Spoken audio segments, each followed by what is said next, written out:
Hey everybody, I just wanted to give a quick update to what is going on lately and my newest thing to announce, which is that I have to know Korean to read this, but the Korean version of Easy Rest has just been translated and came out.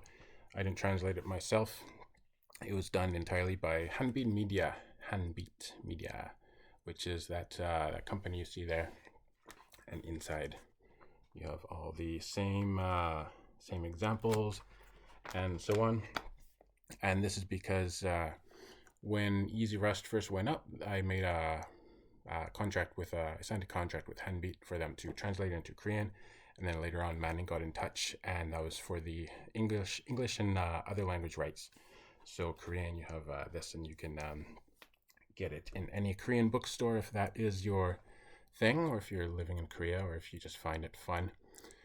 And so I also want to mention what I'm up to lately, why I haven't been making that many videos, and it's partially because I am also working on this book on the weekend.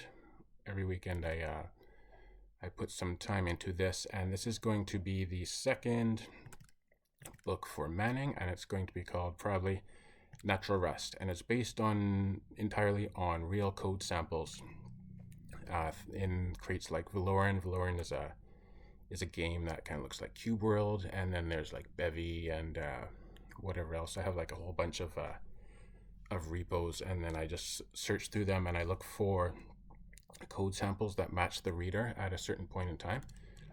Whatever, and if there's something that has a nice concept but the sample is too difficult, then what I do is I turn it into something like this. So just take out all the parts that are way too advanced, and then leave it as this. And it's a fun experience because it sort of writes itself, this book, because I look for, okay, the next thing the reader should learn is this, but then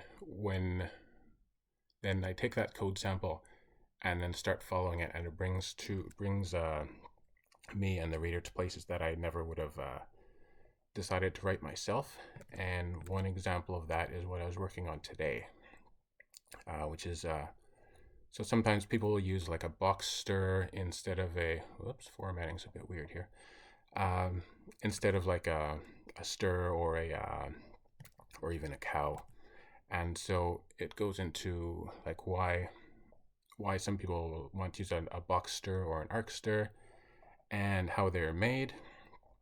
And then that gets into this interesting thing here. So you make like a box stir by doing you can just do box from or hello into, and that's fine. But why is it using a box, and why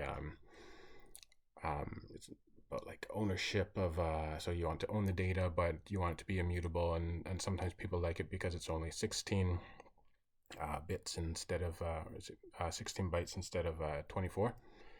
And the way it gets made is these two functions, and if you break them out, then you get all of this. And so it turns from a stir into a borrowed slice of U8, and so on and so on. And then that gets into unsafe, and I usually don't write about unsafe that much because I don't use it at all. But since there's some unsafe here, you can have some fun with it and make the computer do weird things as you try to access this data that's already been dropped.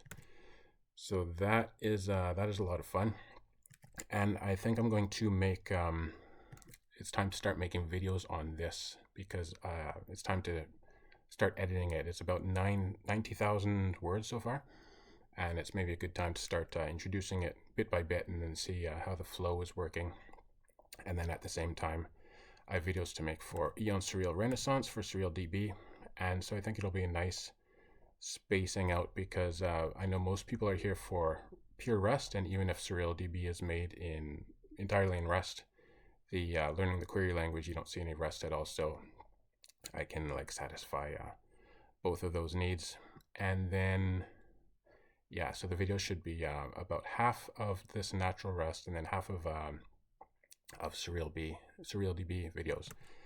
And the other reason why I haven't been making many videos lately, just something I wanted to give a plug for, is this instrument. It's called a Baritone ukulele, and you can see it's got they even have electric versions. This is my first stringed instrument, And because I don't have that much, I don't have all that much time, and also the two instruments I've learned before is drums was the first thing that I spent the most time doing, and then I learned bought a piano a few years ago, and then put a good amount of time into that, and never touched a stringed instrument. And I don't really want anything heavy anymore because drums are incredibly heavy. Like when you have to move a drum kit around, you have to take it all apart and then put it on a truck and then move it to where it has to go, and then you put it back together. And even a piano is like really heavy. Even a digital piano, you need two people to move it around, sometimes one person. And so even like a guitar is kind of heavy, and don't really want to think about 6 strings when I can think about 4, because you can have like you got your 4 fingers here for 4 strings. I know like with guitars, which I've never played, but for some of the chords you have to mute the strings. But with a ukulele like this, you can just you never have to mute any strings to do chords.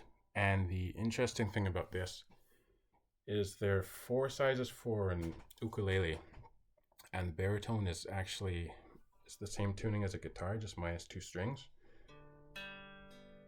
So you can hear that's a D, G, B, E, which is the smallest 4 strings on a guitar, whereas a regular ukulele is G, C, E, A.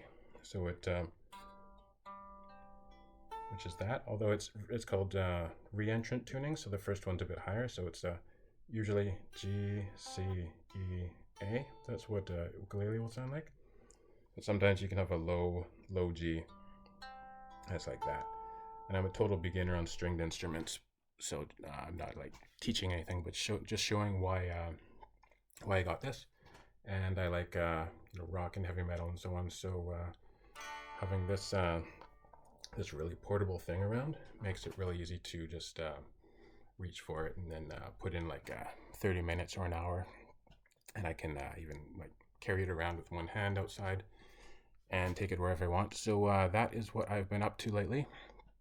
And so yeah, you should start seeing some videos about natural rust soon, and SerialDB, and and the next video is going to be just all in Korean, because there's going to be a promotion for the book, and probably going to be like people will write comments below and then choose like a few people to get a free book. So you can do that too if you are in Korea, and if you want a free Korean book, then watch out for the next video.